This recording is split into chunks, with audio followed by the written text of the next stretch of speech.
Hi, this is my second video. నా పేరు Ashish back.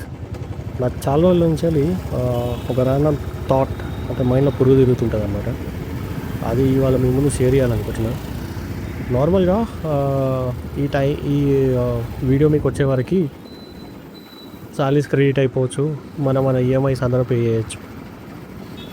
So ఇలా నా పాయింట్ ఏంటి అని అంటే, ఈ యొక్క వీడియోలో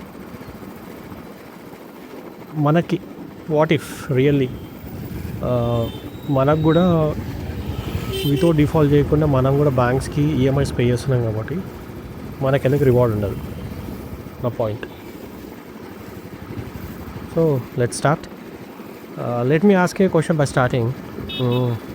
మనం క్రెడిట్ కార్డ్స్ స్వైప్ చేసినప్పుడు మనకు రివార్డ్ పాయింట్స్ వస్తాయి. At the same time online shop చేస్తే కూడా మనకి క్యాష్ బ్యాక్ వస్తుంది. ఫ్లైట్ టికెట్స్ బుక్ చేస్తే ట్రావెల్ మైల్స్ అని వస్తుంది. అది మన అందరికీ తెలిసిందే. బట్ ఇక్కడ ఒక స్ట్రేంజ్ థాట్ ఉంది. ఎవరికైనా ఒక పర్సన్కి లోన్ ఈఎంఐ ఇన్ని సంవత్సరాలు పే చేసినందుకు వితౌట్ డిలేస్, నో చెక్స్, ఒక ఈఎంఐ కూడా మిస్ కాకుండా ఉన్నందుకు కూడా అప్పుడు బ్యాంక్ ఎందుకు రివార్డ్ ఇవ్వరు? అది నా పాయింట్ అండ్ ఆస్కింగ్. స్పెండింగ్ మీద రివార్డ్ ఇచ్చినప్పుడు బట్ రెస్పాన్సిబిలిటీని ఇగ్నోర్ చేస్తారు ఈఎంఐ పే చేసినందుకు. లోన్స్ అంటే జస్ట్ నెంబరే కాదు, ప్రతి లోన్ వెనకాల ఒక స్టోరీ వస్తుంది మనందరికీ తెలిసిందే. మన రిక్వైర్మెంట్స్ని బట్టి తీసుకుంటాం మనం లోన్స్. గుట్టగైతే తీసుకోమందరం. హౌస్ కోసం హౌస్ లోన్ అని చెప్పేసి, చిల్డ్రన్స్ ఎడ్యుకేషన్ కోసం మన ఎడ్యుకేషన్ లోన్, లేదైనా బిజినెస్ స్టార్ట్ అయ్యేదానికో, లేదా ఇంకేమైనా పర్సనల్ ఇష్యూస్ కోసం మనం లోన్స్ తీసుకుంటున్నాం. లోన్ తీసుకునేటప్పుడు మనీ ఒకటే కాదు, మనకి అదొక రెస్పాన్సిబిలిటీ కూడా ఫీల్ అవుతాం కాబట్టి మనం వితౌట్ డిఫాల్ట్గా పే చేస్తాం. ప్రతి మంత్ ఒక ఈఎంఐ కూడా మిస్ కాకుండా పే చేస్తాం. సో పే చేసే ముందు కూడా మనకి ఎన్ని థాట్స్ వస్తాయి? షాపింగ్కి ముందు, లేదా వెకేషన్కి ముందు, ఇంకే ఎక్స్పెన్సెస్కి ముందు అయినా ఫస్ట్ మన ప్రయారిటీ ఈఎంఐ కట్టాలని. బట్ మన బ్యాంకింగ్ సిస్టమ్ ఎట్లుందంటే మోస్ట్లీ పెనాల్టీస్ మీదనే ఫోకస్ చేస్తుంది. ఈఎంఐ మిస్ అయిందా, ఈరా పెనాల్టీ అంటుంది. లేట్ పేమెంటా, మళ్ళీ 200 కొట్టు. చెక్ బౌన్సా, ఎస్ మళ్ళీ 500 వేసారు వాళ్ళు ఇంకని. కానీ ఎవరైనా ఇన్ని ఏళ్ళు పక్కాగా పర్ఫెక్ట్గా పేమెంట్ చేస్తే అక్కడ అప్రిసియేషన్ కూడా ఉండదు, లేదా వానికి ఎటువంటి రివార్డ్ సిస్టమ్ కూడా ఉండదు. సో జస్ట్ మనం ఒక ఎగ్జాంపుల్. సో ఇప్పుడు నేను చెప్పే పేరులో మిమ్మల్ని కూడా మీరు తీసుకోవచ్చు ఎగ్జాంపుల్ కింద. ఎగ్జాంపుల్, నేను ఆశీష్ ఒక 10 lakhs తోటి హౌస్ లోన్ తీసుకున్నా. ఇవాళ 10 కాదని నాకు కూడా తెలుసు. Just example, 10 lakhs home loan తీసుకున్నాను నేను. సో ప్రతి నెల ఒక 15,000 20,000 ఈఎంఐ పే చేస్తున్నా. సో ఈఎంఐ అనేది ఒక జస్ట్ పేమెంట్ కాదు, ఒక కమిట్మెంట్. సో లైఫ్ కాబట్టి ఎప్పుడు ఒకేలాగా ఉండదు, అప్ అండ్ డౌన్స్ నార్మల్గానే ఉంటాయి మనకి. So unexpected medical expenses, school fees, ఇంకేదైనా రావచ్చు మనకి. కానీ ఆశీష్ అనేటోడు ఏం చేస్తాడంటే ఎప్పటికైనా ఏమైనా కానీ వాడు మాత్రం ఫస్ట్ ఈఎంఐ పే చేయాలి అని అనుకుంటాడు. సో 15 ఏళ్ళ పాటు కడతాడు, ఎటువంటి డిఫాల్ట్ లేకుండా, month on month, year on year. Final రోజు వస్తుంది, లోన్ కంప్లీట్ అయింది రాబోయే అని అనుకుంటాడు వాడు. ఆశీష్ మాత్రం ఎస్ ఐ ఫీల్ ప్రౌడ్ అనుకుంటాడు. డిసిప్లిన్తో ఎన్నో సాక్రిఫైస్ చేసి ఎటువంటి ఫాల్స్ కమిట్మెంట్ ఎవరికి ఇవ్వకుండా లోన్ మొత్తం తీర్చేస్తాడు. కానీ బ్యాంక్ నుంచి వచ్చేది ఏంటి మనకి? లాస్ట్ లోన్ క్లోజ్, అంతేనా? పర్ఫెక్ట్గా పే చేసినందుకు దానికి కూడా ఒక రివార్డ్, ఒక బెనిఫిట్, ఒక రికగ్నైజేషన్ ఎందుకు ఉండదు అనేది నా ఒక ర్యాండమ్ థాట్.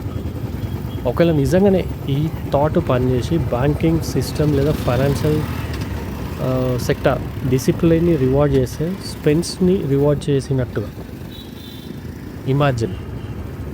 ప్రతి ఈఎంఐ ఆన్ టైం పే చేస్తే రివార్డ్ పాయింట్స్, లేదా ఎగ్జాక్ట్గా క్రెడిట్ కార్డ్కి ఇచ్చినట్టు, లేదా 12 months ఈఎంఐ పే చేస్తే బోనస్ పాయింట్స్, లేదా కంటిన్యూస్గా టెన్యూర్ అమౌంట్ పే చేసినందుకు ఇంత క్యాష్ బ్యాక్. సో ఇట్లాంటిది మేము తీసుకొచ్చినప్పుడు సడన్గా ఏం జరుగుతుందంటే పీపుల్ ఆన్ టైం చేయడానికి మోటివేట్ అవుతారు. ఫస్ట్ థింగ్, రెస్పాన్సిబిలిటీ బారోవర్స్ వాల్యూడ్గా ఫీల్ అవుతారు. బ్యాంకింగ్ సెక్టార్ని లేదా బ్యాంక్స్ని కస్టమర్ ఒక స్ట్రాంగ్ బాండ్ బిల్డ్ అవుతుంది అనుకుంటాను నేను. ఎందుకంటే మనం హ్యూమన్స్ కాబట్టి పనిష్మెంట్ కంటే ఎక్కువ రెస్పాన్స్ రివార్డ్ సిస్టమ్కి ఇస్తాం మనం. ఇప్పుడు సిస్టమ్ మోస్ట్లీ మిస్టేక్ అని పనిష్మెంట్ చేస్తుంది, కానీ బట్ జస్ట్ ఇమాజిన్ ఒక గుడ్ ఫైనాన్షియల్ బిహేవియర్ని సెలబ్రేట్ చేస్తే బారోవర్కి డిసిప్లిన్ మీద ప్రైడ్ ఉంటుంది. ఫైనాన్షియల్ రెస్పాన్సిబిలిటీ అనేది ఫియర్ కాదు, వారి ఒక గోల్ అచీవ్మెంట్ లాగా ఫీల్ అవుతుంది. ఎందుకంటే ప్రతి ఈఎంఐ వెనుక మన అందరికీ తెలిసింది ఒక సాక్రిఫైస్, ఒక father over time work over ఉండొచ్చు, లేదంటే మదర్ ఇంకెక్కడైనా వర్క్ చేస్తుండొచ్చు, లేదా మీ యొక్క డ్రీమ్స్ కోసం మీ ఫాదర్ వర్క్ చేస్తుండొచ్చు. So what I says, loan అనేది జస్ట్ ఒక నెంబర్ కాదు, అది ఒక పీపుల్స్ డ్రీమ్. ఇయర్స్ పాటు ఎవరైనా తన ప్రామిసెస్ని కీప్ చేస్తున్నాడు అంటే వాడు మీ యొక్క తీసుకున్న లోన్కి కమిట్మెంట్ మీద ఉన్నాడు. సో వాడిని జస్ట్ ఒక లోన్ క్లోజర్ పేపర్ కాకుండా మేబీ దే డిజర్వ్ అనే రికగ్నైజేషన్ అనే అనుకుంటా. సో నేను ఒక ర్యాండమ్ థాట్ తోటే స్టార్ట్ చేసిన, కానీ నిజంగానే బ్యాంకింగ్ సెక్టర్ లేదా బ్యాంకింగ్ ఇండస్ట్రీ రెస్పాన్సిబిలిటీని రివార్డ్ చేస్తే జస్ట్ ఒక థాట్, ఫైనాన్షియల్ వాడు కొంచెం బెటర్ అవుతుందా మీ ఒపీనియన్ ఏంటి? సో మీరు సిబిల్ అని చెప్పవచ్చు. సో పర్టికులర్గా సిబిల్ అనేది మనకు చాలామందికి తెలుసు, కొందరు తెలియకపోవచ్చు. సిబిల్ అనేది ఏం లేదు, సింపుల్ టర్మ్స్లో చెప్పాలంటే మీరు మీ లోన్ ఎన్ని లోన్స్ తీసుకుంటే అన్ని లోన్స్ ప్రాపర్గా పే చేస్తే మీ సిబిల్ స్కోర్ ఎంత బాగుంటే మీకు లోన్ అంత ఈజీగా వస్తుంది అంతే. ఇంకా ఈజీగా చెప్పాలంటే సిబిల్ అనేది మీరు ఒక ఎగ్జామ్ రాస్తున్నట్టే అంతే. మీరు ఒక ఎగ్జామ్ రాసి మంచి మార్క్స్ తెచ్చుకుంటే నెక్స్ట్ క్లాస్కి వెళ్తారు, లేదు తక్కువ ఉంటే ఫెయిల్ అయిపోతారు, లేదా ఇంకొంచెం మంచిగా ఉండే యావరేజ్ ఉంటే ప్రమోట్ చేస్తారు అంతే. కానీ మీ ఒపీనియన్ ఏందని నాకు కావాలి. సో కామెంట్స్లో చెప్పండి. సో ఇటువంటివి ఇంకేమైనా థాట్స్ ఉన్నా కూడా నాకు చెప్పండి. I will work on it and I will give another video. Thank you.